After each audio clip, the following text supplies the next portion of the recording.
Hi everyone. இன்னைக்கு mutton biryani தான் செய்ய போறேன். ஆனா 1 கிலோ அரிசியில. சோ 1 கிலோ அரிசிக்கு 1.5 கிலோ மட்டன் எடுத்திருக்கேன். இது நம்ம as usual பண்ற நார்மல் பிரியாணி மாதிரி இருக்காது. கொஞ்சம் டிஃபரண்டா இருக்கும். ஆனா ரொம்ப நல்லா இருக்கும். சோ அதை எப்படி பண்றதுன்னு சொல்லி இப்ப பார்க்கலாம். ஃபர்ஸ்ட் பிரியாணி பாத்திரத்துல 14 ஸ்பூன் எண்ணெய் குக்கிங் ஆயில், அதுக்கப்புறமா 6 ஸ்பூன் கீயை ஆட் பண்றேன். எண்ணெய் நல்லா சூடானதுக்கு அப்புறமா பட்டை, கிராம்பு, ஏலக்காய். பட்டை 2 சுருள் பட்டை, ஃபுல் சுருள் பட்டை. கிராம்பு 2 டீஸ்பூன் ஃபுல்லாக, ஏலக்காவும் 2 டீஸ்பூன் ஃபுல்லாக. கிராம் கணக்கில் சொல்லணும்னா பட்டை 5 கிராம், கிராம்பும் ஏலக்காவும் 2லேருந்து 3 கிராம். அதோடைய ஃப்ளேவர் நல்ல ஆயிலில் இறங்கினதுக்கப்புறமா வெங்காயம் 4 பெரிய வெங்காயம் கட் பண்ணி வச்சுருக்கேன். அதை இதில் சேர்த்துடுறேன். பிரியாணிக்கு வெங்காயம் நிறைய இருந்தால் தான் நல்லாயிருக்கும். அதனால் 4 பெரிய வெங்காயம் இதில் சேர்த்துக்கிறேன். வெங்காயத்தை நல்லா வதக்கணும். அதாவது ஈவனாக வதங்கியிருக்கணும். ஒரு இடத்துல ப்ரௌனாகவும் சில இடத்துல வதங்காமையும் இருக்கக்கூடாது. அதனால் நல்லா இந்த மாதிரி கிண்டி விட்டுட்டே இருங்க. அப்பப்போ இது நல்லா வதங்கட்டும். வெங்காயம் நல்லா வதங்கிருச்சு. ஒன்று போல் வதங்கியிருக்கு. இங்கே பார்த்தீங்களா, நல்லா வதங்கி வந்துருச்சு. இந்த டைமில் இஞ்சி பூண்டு விழுது ஆட் பண்ண போகிறேன். இஞ்சி பூண்டு விழுது 8 ஸ்பூன் சேர்த்துக்கிறேன்.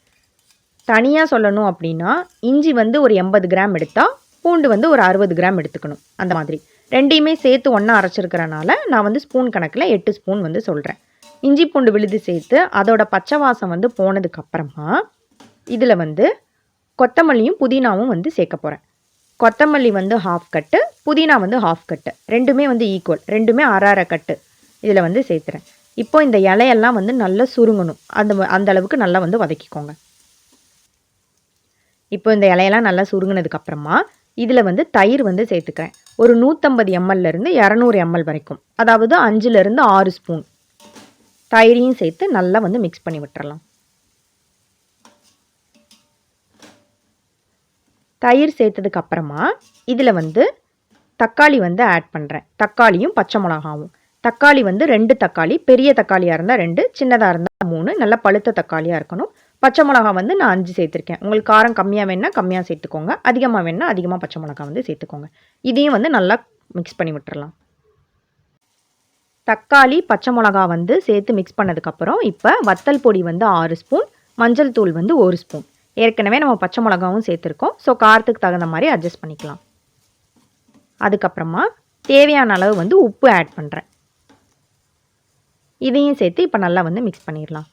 இப்போ பிரியாணிக்கு தேவையான தண்ணி எவ்வளோனா, 1 கிலோ அரிசிக்கு 1.5 கிலோ மட்டன், அதுக்கு 1.25 லிட்டர் தண்ணி தேவை. நான் எந்த தண்ணி ஆட் பண்ணுறேன்னா, இப்போது ஏற்கனவே நான் மட்டனை ஒரு 70% மட்டும் குக் பண்ணி வச்சுருக்கேன். அந்த மட்டன் குக் பண்ண தண்ணி 1.25 லிட்டர், அதையே ஆட் பண்ணுறேன். ஏன்னா இந்த இதுலேயே கூட 1.25 லிட்டர் தண்ணி சேர்த்து டேரெக்டாக மட்டனை இதில் போட்டு நம்ம குக் பண்ணலாம். ஆனால் அப்படி பண்ணால் மட்டன் குக் ஆகி அதுக்கப்புறம் நம்ம ரைஸ் போட்டு பிரியாணி பண்ணால் ரொம்ப லேட் ஆயிரும். அதனால தான் நான் ஃபஸ்ட்டே மட்டனை வேக வச்சுட்டேன். நீங்கள் வேணால் அந்த மாதிரி பண்ணிக்கோங்க, இல்லைனா டேரெக்டாக கூட மட்டன் ஆட் பண்ணிக்கோங்க. இதில் ஏன் 70% மட்டும் குக் பண்ணியிருக்கேன்னா, இப்போ நான் இதில் மட்டன் போட போகிறேன். இப்போ இதில் ஒரு கொதி விட போகிறேன். ஸோ அதில் மீதி இருக்கிற கொஞ்சம் 70% குக் ஆகிருக்கிற மீதி 30%ல் ஒரு 15% குக் ஆயிரும். நம்ம தம் போடும் போது இன்னும் மீதி 15% குக் ஆயிரும். அதுக்காக தான் ஃபஸ்ட்டே ஃபுல்லாக குக் பண்ணிட்டோன்னா இதிலெல்லாம் போடும் போது ரொம்ப குழஞ்சி போயிடும். அதுக்காக இப்போ இதை மூடி போட்டு ஒரு கொதி வரட்டும். மட்டன் ஒரு கொதி கொதிக்கட்டும். அதுக்குள்ளே இங்கே நான் தண்ணி பாயில் பண்ணிகிட்ருக்கேன். எதுக்காகனா, இந்த 1 கிலோ பாஸ்மதி ரைஸை நல்லா வாஷ் பண்ணி அரை மணி நேரம் தண்ணியில் ஊற வச்சுருக்கேன். தண்ணி கொதிச்சோடனே இதில் கொஞ்சமாக உப்பு போட்டு 1/2 டீஸ்பூன் கலர் பொடி சேர்த்து ரைஸ் ஆட் பண்ணியிருக்கேன். இது ஹாஃப் குக் ஆகட்டும். மட்டன் ஒரு கொதி வந்துருச்சு. இப்போ இதில் ஒரு பழத்தோட எலுமிச்சம்பழத்தோட சாறு, ஒரே ஒரு பழம் மட்டும்தான்.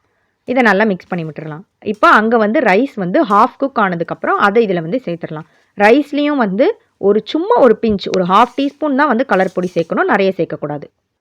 இப்போது அந்த ரைஸ் இருக்குல்ல, அது ஹாஃப் குக் ஆயிடுச்சு. அதை இதில் சேர்த்துடலாம். ரைஸை டேரெக்டாக அப்படியே எடுத்து போட்டுறக்கூடாது. இந்த டாட்டாக ஓட்டையாக பாத்திரம் இருக்குல்ல, அதில் ரைஸை போட்டு தண்ணியெல்லாம் நல்லா ஃபில்ட்ரு பண்ணிவிட்டு அதுக்கப்புறமா சேர்க்கணும். சும்மா தண்ணியோடு எடுத்து போட்டோம் அப்படின்னா அதிகமாக தண்ணி ஆயிரும் பிரியாணிக்கு. அப்புறம் உதிரி உதிரியாக இருக்காது, குழஞ்சி போயிடும். அதனால் அந்த ஓட்டையாக இருக்கிற பாத்திரத்தில் அதை தண்ணியெல்லாம் ஃபில்ட்ரு பண்ணிட்டு அப்புறமா இதில் சேர்த்துக்கோங்க. இதை இப்போ ரைஸை போட்டுட்டு இந்த மாதிரி லெவல் பண்ணி மேலே 1 ஸ்பூன் கீ ஊற்றலாம். கீ ஊற்றி இதில் தம் போட்டுடலாம். மேலே வந்து நான் அலுமினியம் ஃபாயில் போடுறேன் தம்க்காக. நான் கேஸில் பண்ணுறதுனால ஃபாயில் போட்டு மூடி போடுறேன். நீங்கள் வெளியில் வச்சு பண்ணுறதா இருந்தால் வெறும் மூடி மட்டும் போட்டு மேலே வந்து கோல் வந்து வைக்கலாம். தம் வந்து அடியில் வந்து ஒரு பழைய தோசைக்கல், அதுக்கு மேலே வந்து பிரியாணி பாத்திரம், அதை ஒரு ஃபாயில் போட்டு பிளேட் வச்சு மூடி, ஒரு பாத்திரத்தில் ஃபுல்லாக தண்ணி, அதுக்கு மேலே வந்து வெயிட் வைக்கணும்னு கூட அவசியம் இல்லை, தண்ணி மட்டும் போதும். இதை ரொம்ப லோ ஃப்ளேமில் வச்சு 20 மினிட்ஸ் தம் போட்டுடலாம். இப்போ 20 மினிட்ஸ் கழித்து இதை வந்து ஓப்பன் பண்ணி பார்த்துடலாம். தம்லேருந்து நல்லா ஞாபகம் வச்சுக்கோங்க, ரைஸ் வந்து ஹாஃப் குக் தான் ஆகணும். ஹாஃப் குக் கூட இல்லை, ஹாஃப் குக்கை விட அதை விட இன்னும் கொஞ்சம் கம்மியாக குக் ஆனால் கூட போதும். தம்மில் வந்து நல்லா உதிரி உதிரியாக வந்துடும். நல்ல சூப்பராக உதிரி உதிரியாக வந்திருக்குல்ல, இந்த மாதிரி தான் வந்து இருக்கணும், குலையவே இல்லை, நல்லா வந்திருக்கு. தண்ணி அரிசி குக் ஆகுறது எல்லாமே கரெக்டாக இருந்தால் இந்த மாதிரி வந்து சூப்பராக வந்து வந்துடும். இப்போ இதை ரொம்ப மிக்ஸ் பண்ணால் அரிசி உடஞ்சிரும். லைட்டாக மட்டும் மிக்ஸ் பண்ணி லெவல் பண்ணிவிட்டு ஒரு ஸ்பூன் நெய் ஊற்றி ஃப்ளேம் ஆஃப் பண்ணிவிட்டு மூடி போட்டு 10 நிமிஷம் வைக்கலாம்.